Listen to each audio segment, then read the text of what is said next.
It's fair to say that Hollywood doesn't have many new ideas anymore. Every now and then an interesting and completely original idea comes along, but in general new ideas are rare. So inevitably, that means they're reusing, repackaging or remaking old ideas, which most people aren't happy with. Some movies use old material as lip service. Some try to paint themselves as an homage but just don't know what subtlety is. Some make a complete mess of the intellectual property. And some can't be asked at all and just use the name to get asses in seats. This doesn't mean that it's not possible to reuse old material or reference and homage other movies and still be original at the same time. One movie proves that there is a way to recycle. That movie is Easy A. Easy A is the story of how Olive Pendergast, played by Emma Stone, lied about her sexual adventures and inadvertently became the school whorebag. She then proceeds to use the new infamy and reputation to solicit payment in exchange for spinning sexual fantasies to make less popular students more popular, an action that I'd probably call questionably noble. This then becomes a problem when the fake reputation she's built starts to be taken as fact. By the end of the movie, the truth comes out via a podcast hosted by Olive herself, who reveals the truth and drives off into the sunset on a lawnmower. If you're younger than about 25, then that ending will probably sound a bit weird. The movie itself is a very enjoyable, good-natured comedy all about the struggles of personal identity in high school, the pressures of conformity, and the flow of misinformation. All things which will probably be relevant in any era. Anyone watching the film will immediately see and hear references to 80s high school comedies, most notably the ones directed by John Hughes, who is pretty much the king of high school comedies.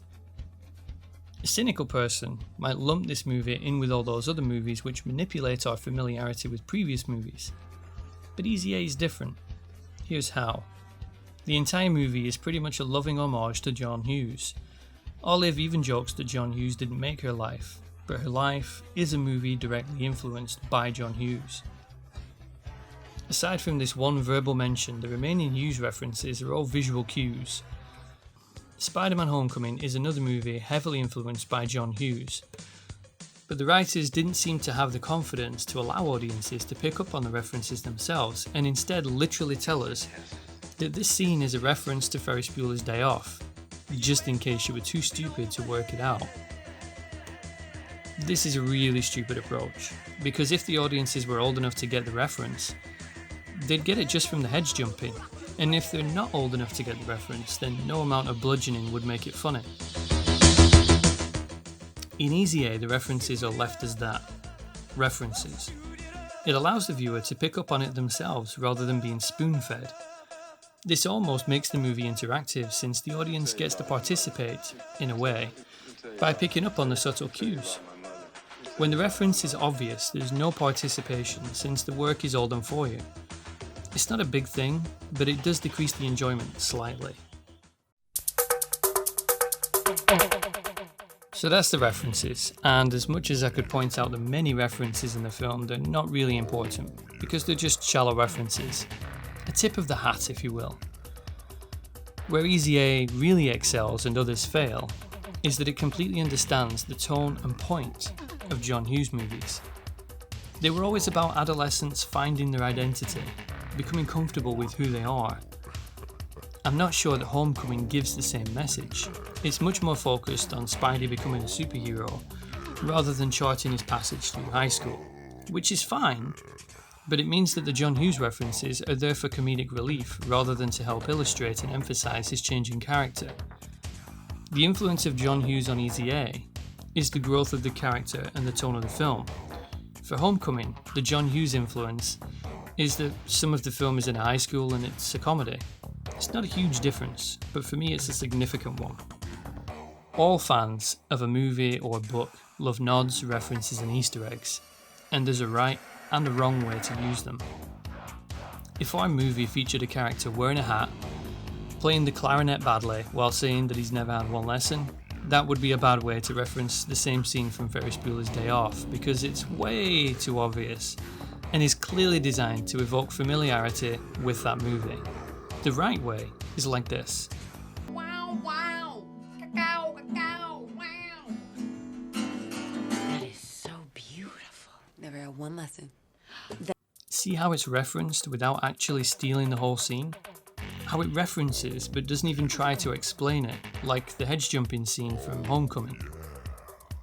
The shallowest of all references would be to just include a character from another movie with no reason for them to be there and no effect on the story. In The Force Awakens, Han and Chewie appear literally for no reason other than having old characters in a new movie will, in theory, endear the new movie to old fans. This would be like Olive's classmate being Ferris Bueller. On some level, it's entertaining, but at the same time it's a very cheap and shallow way to associate your film with another more popular one. Work harder, make it subtle, and the effect is much better, because it forces viewer participation to make that connection. Way more satisfying in my opinion. One thing that pisses fans off is the misuse of an intellectual property. Too many excuses are made at the moment.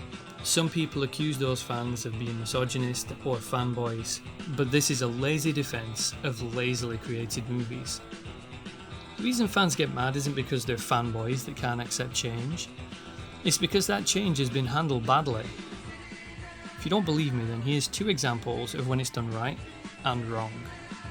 Paul Feig's Ghostbusters attempts to reboot the franchise not by creating a new movie while paying homage to the previous installment, but by mocking all the things that made the original successful and loved. Shit, the movie even says at one point that Bill Murray wasn't cut out to be a Ghostbuster.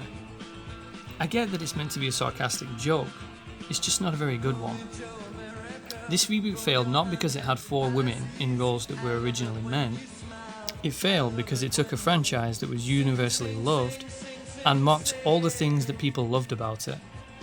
Compare that with Thor Ragnarok, which moved so far away from both the source material and the original movie that it's basically a reboot of the character and franchise entirely.